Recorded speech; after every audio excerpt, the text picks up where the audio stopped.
All right, guys. So this is the first time I'm really trying to do Facebook Live. So this is Sam, the Samsung. If you look at him on Twitter, he is, and Instagram, he is at I am Samsung. He and I are both on the same team at Visioneering Studios. Yes, sir. We're actually here at the Visioneering Studios offices, and just wanted to see if we could have a short conversation. You kind of shared with me a little bit about some of the things that you were thinking about this weekend, and I thought that it actually had some relevance to some of the things I've kind of experienced on my own journey as well. And maybe you can share a little bit about sort of this discovery or even a shift for you. Yeah.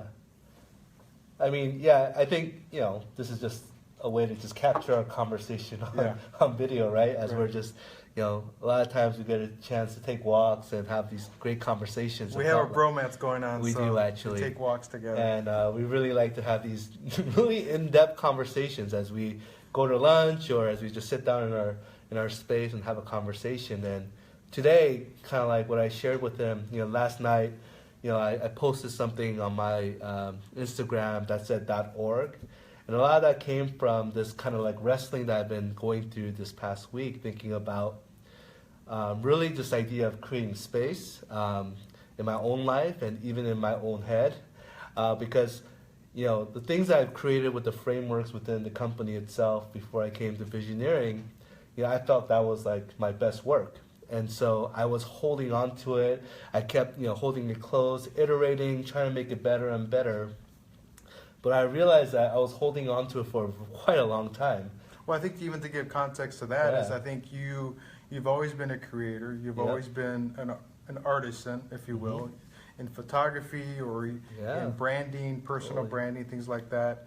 But in the last, I would say, you've been with us for about 6 months, but prior to that, the full year before that, you had kind of entered into a life change in itself. So can you kind of give that as a framework as to why you were in that space of really holding on to, in a sense, your IP, if you will? Yeah, so, about 2 years ago, I kind of launched off into downtown Santa Ana and started a company called Yellow Ventures. And that was all birthed out of this exploration of just creating space in my life to really look at how I could best serve, And it was about 1.5 years of being an entrepreneur, starting up little businesses here, creating frameworks to bring people alongside me to help them kind of get people to kind of answer their call by clarifying kind of like what is it that they're going after. And a lot of that, those times has really helped me create this framework called the 4 Seasons. And yeah, it was just like one of those things that I've done as a cohort, and it actually serve people well, it looks like. And I felt like, I really wanted to keep making it better and iterating, and that became kind of like my life's work.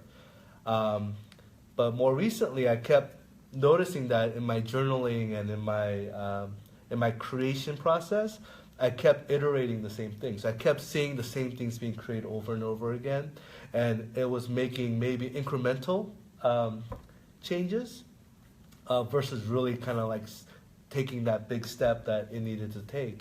And what I realized is that I was really holding on to this as thinking that this might be the best thing that I could create in my life. And that was a struggle that I was having until I realized that, why don't I just start giving it away? Give it all away, like not try to hold on to the IP, not try to hold on to the things that I've created, thinking that that's how I'm going to monetize my life. And so what I just really decided is just give it away to make room for something new.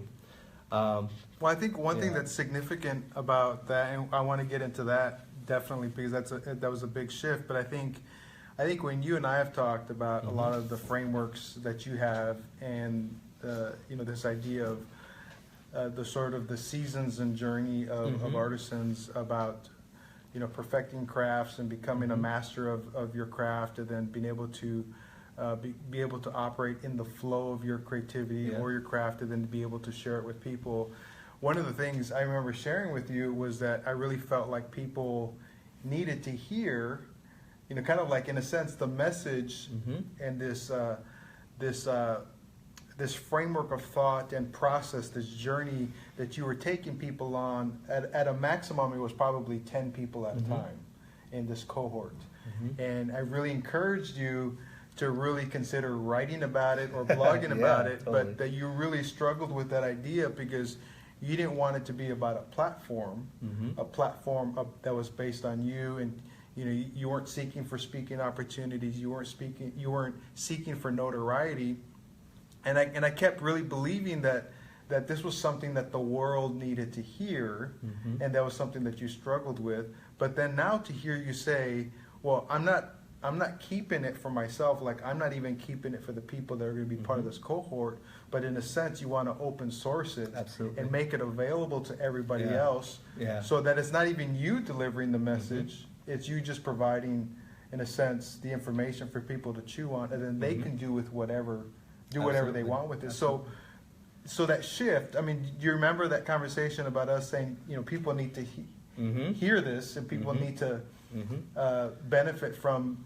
what you've learned. So what has been really that contributed to this shift for you? Because even the idea of yellowventures.com to yellowventures.org, and you put on Instagram yesterday .org, and that was for you a shift. Totally. Honestly, it's because I thought that was the only thing I had, and so I had the scarcity mentality that this thing that I've been doing with people and the frameworks that I've been using to, serve organizations and such was my best work, and that would be my only work, and so I was actually really scared to put it out there because what if it doesn't work out? Even though people were saying, hey, we need you to share, you need to write about it, you need to talk about it, you need to do more of those things. But for me, I was just really had that scarcity mentality that if I were to bring this out to this world, that I would have nothing left afterwards. Right. But what I realized is that if I started reflecting back on my life, there was always something better afterwards. And I didn't understand why I had the scarcity mindset. And the big trigger was this question of what if we try? And so I just thought what would happen if we actually, instead of trying to create more life coaches online or workshops that you could sign up for and pay hundreds of dollars to watch online someone talking about how to improve your life, what if you actually started open sourcing a lot of this kind of frameworks, which is not really this new thing. It's been around forever. People are just repackaging it and using that as their platform, as their product. But instead of trying to monetize development, what if we actually all come together and just start sharing best practices in our own lives of how we're actually improving as human beings? Right. So for me, a lot of times I didn't want to put it out there, mainly because I thought I had nothing else behind it. And really, yesterday, going from .com to .org was a declaration that I made myself. I'm not a nonprofit. The company is not a nonprofit yet. But the idea was, what if I give away all of my best ideas and let the world take it and take it to a place that I know I probably can't take it to? And allow there to be a conversation around some of these concepts, around identity, around mastery, around inspiration, addiction in a sense, and really just start talking about the things that I'm wrestling with as I try to level up as a person, as a father, as a friend, as a brother. I just kept thinking, why is it that everyone has to sell themselves as them having the secret sauce or the single bullet that will solve all of people's problems, where in my life experience, there's no such thing as a silver bullet. There are no 10 ways to become a better human being. It's just, you just have to try and learn from each other and continue to strive to be better. Instead of looking for the shortcuts, it's the hard work of transformation. Right. And I just felt like instead of me doing it by myself and trying to figure it out, then what if we just do it as a community? So it's a raw idea. Sure. Who knows if it'll even work? But I felt the phrase that kept popping in my head was, what if we just, what would happen if we try? Right. So I'm what would happen if I just try to give it all away? Right. And make room for something new that might pop up. Right. I think even this idea of an addiction to optimization, right? I think one of the things you said was, over the years, you realize that even looking back at even your journals over the last 4 or however many years, it was the same idea with just little tweaks here and there, and that it wasn't necessarily a breakthrough. So can you speak to that a little bit? Yeah, I mean, a lot of people that know me, they know me as a guy who loves the color yellow. And it started off as a project called The Story of Yellow, and ended up becoming Yellow Ventures.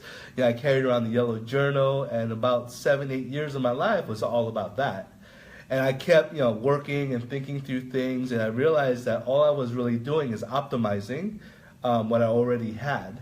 And at a certain point, I passed the point of diminishing returns in a sense, where however much I optimize this thing, it's still gonna not have that advancement or that leap or whatever. It's not gonna have the impact that I'm looking for through this iteration process. And so I decided to not buy a yellow journal anymore. I decided to change up even the way I journal, specifically because I was preparing myself for something new. Right. Not to dishonor my past of this journey that I've been on with the color yellow, which I still definitely going to be a part of my life, but I felt like I needed to make that leap, make the jump into something different. And so my journal is black. I may not even journal anymore. I might just draw. And I'm really just shaking it up because I definitely believe that there are new things on the horizon. Yeah. And sometimes we just don't anticipate it and don't prepare for it. That's why we never see it, in a sense. Right. So. Well, I think if we even think about the idea of self-disruption, right? Exactly. Innovation is about disrupting, and I think too many times when we kind of have this pursuit in life about a single idea, that it is no longer about self-innovation, but it's about self-iteration. Yeah. And if you look, obviously at the S curve, the innovation curve is the first half of it is, I think, almost think at the very top of it is you're not really making any progress vertically on the innovation axis, but you're only making progress on the time axis. The real innovation happens on that front half, that front, or the front probably quarter of the innovation curve. And I think the idea of optimization is really attractive. There's a lot of talk about iteration. I know for me, what we talked about today, it really resonates with me about almost this addiction to optimization, because it's about trying to perfect an idea. And it's not always about perfecting an idea. Sometimes you just need to get a new idea. It's like, for me, I think the example I shared with you is, for me, training for and racing marathons were, in a sense, that mountain peak that I was shooting for at a very personal level. And, I did about 5 of them. I improved in my times. But I soon realized that the real thrill for me, good or bad, I'm not sure if it's a strength or if it's a fault, that in a sense I had already scaled the mountain, and I was not really concerned too much about improving my time anymore. I wanted to go to the next mountain, because it could, iteration is, okay, I scaled the mountain once, and I'm going to continue rescaling the mountain and try to improve my time over and over again. Now that's good, but in a sense, what I'm learning about myself is that I like to scale different mountains. And I just, that addiction to optimization would be a person who just wants to keep going up the same mountain and just do it faster and faster and faster. So it was just really interesting for you to mention, kind of your experience over the weekend. And I would imagine that there are people out there. I'd love to hear. I see Robert Marquez. Hey, Rob, how's it going? I wonder if there are people out there that are kind of in the same mode themselves of constantly iterating, in a sense, spinning their tires in the same point in life and not choosing to, in a sense, take a different lane. I mean, it feels like there's movement because I was still spinning in that wheel, right? So I felt like I was exerting energy, and I felt like I could feel the air moving and stuff like that, but I didn't realize that I wasn't moving forward. And I think that's kind of like my realization, especially these past weeks. honestly, this is all raw to me. So this is just me verbally processing out loud. This is what we say. It's like the cone of grace.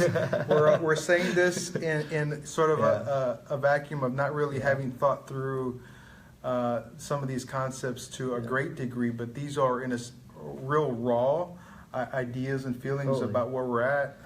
But this is what I think is so awesome about this. I mean, I'm trying not to make this like a show, right? Like literally just letting kind of our friends kind of log on to see kind of our honest conversation. Yeah. Like, of course, we could try to produce it and make it feel this.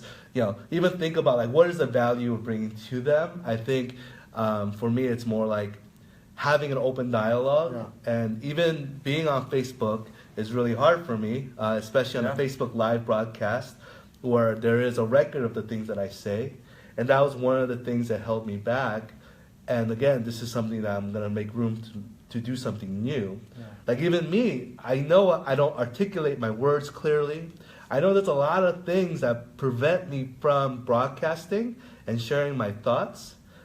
But at the same time, even like this moment here is my action to the decision that I made, right? Mm-hmm. And I think a lot of people that may be logging on or watching later on, my hope is that this could start the conversation not only amongst us, but amongst others that are feeling kind of the same things that we are feeling. Because honestly, it's the word was togetherness is kind of like what I've been really going after in these past few weeks of like, a lot of times when we do these, I see a lot of Facebook Lives or YouTube videos, it's like one person just kind of broadcasting to the world, this is what I think. But I think technology has come to a place where it's less about that anymore. It's actually more of a tool for conversation and to include people in a conversation and give all of us grace, right? To know that this is just all of us verbally processing and not necessarily giving out answers. Right. I truly think that the biggest skill that we can have as creatives or designers is not necessarily the ability to produce the right solution, but it first starts with the ability to ask the right questions. Exactly. And I think these are questions that we're wrestling with. These are questions. So, I'd love to hear from you guys as you're listening and watching. What are some questions that you're wrestling with in your own life about career, about your personal journey? It's just really interesting to hear from all of us to be able to, in a sense, kind of wrestle with ideas and just concepts that we don't have fully formed yet, but that we're giving each other that space. We're creating that space for each other to just vocalize it, talk about it. And I think that just by the mere act of talking about it, we will actually begin to feed off of each other and actually be able to articulate some of those things that we feel, internal to us, and be able to maybe even think about that. There are people that process things verbally. I'm one of those. There are other people who process things very much internally. So it'd be interesting to hear your thoughts. So I'd encourage you guys to please please comment, please share this little live stream. I was also very intimidated. Honestly, I've been wanting to get on Facebook Live, but having the fear of wanting to produce something of great value to those that listen and just being somewhat intimidated about it. So I recruited my buddy Sam to have a conversation, which we already had this conversation earlier, maybe not even to this degree. But I think it'd be interesting to see if broadcasting our conversations is even something that people would be interested in, because most of our conversations is pretty deep and intense around the ideas around faith, around work, about mission, about corporate culture and things like that. And I wonder if that would be a value of for people that are watching. I don't know. I mean here are some things that we've talked about. I think organizations and the need for organizations to have vision. The need for organizations to have strong leadership that will lean into tough conversations and the ability to make tough decisions. The idea that organizations need to be strategic and how they move forward, so that they are not only planning for today, but are also planning for tomorrow. Because in some cases, a company may be suffering today because they didn't plan 6 or 12 months ago. The idea of corporate culture, the idea that a CEO or the leader of an organization is very much the architect of its culture and things like that. So those are some of the things we talk about. Yeah. Do you have any other things? No, I just think you need to talk more, because you have, like, you know, this guy has so much knowledge and so much experience and has a way of articulating, you know, not to brag on you on live, but really, like, you know, the reason why I love having conversations with him is because there's this really healthy, like, debate about things, and also an understanding that we're together exploring some of these ideas. And you know, you're a reader like crazy. I mean, the amount of books that you quote. So I feel like, in a sense, that would be again a great value to those who watch. And I hope that, you know, we get to do this more often. Obviously, episode 1 or show, whatever this is, you know, it's just the beginning. But I feel like, again, like, you know, I hope that there's that Facebook could be a place where we could have healthy debates, have different point of views, and maybe we can model a little bit what that could look like, especially on Facebook, which is so polarized. Yeah. To be able to bring ideas from different places and just talk about it in a very, like, honoring way, but also be able to stand our ground with our beliefs. So that might be something interesting to do. Yeah. I don't know. Just, again, I'm just now throwing out ideas. And this is actually kind of fun. Because I keep looking at you, so I don't think there's a camera there. Yeah. So it's kind of like becomes a little bit less, like, more real Yeah. than feeling like really produced. But dude, we did it. All right, we did it. First time. All right, guys, give me your comments, please. We'd love to hear what you guys think. We'll talk to you soon. Take care. Bye.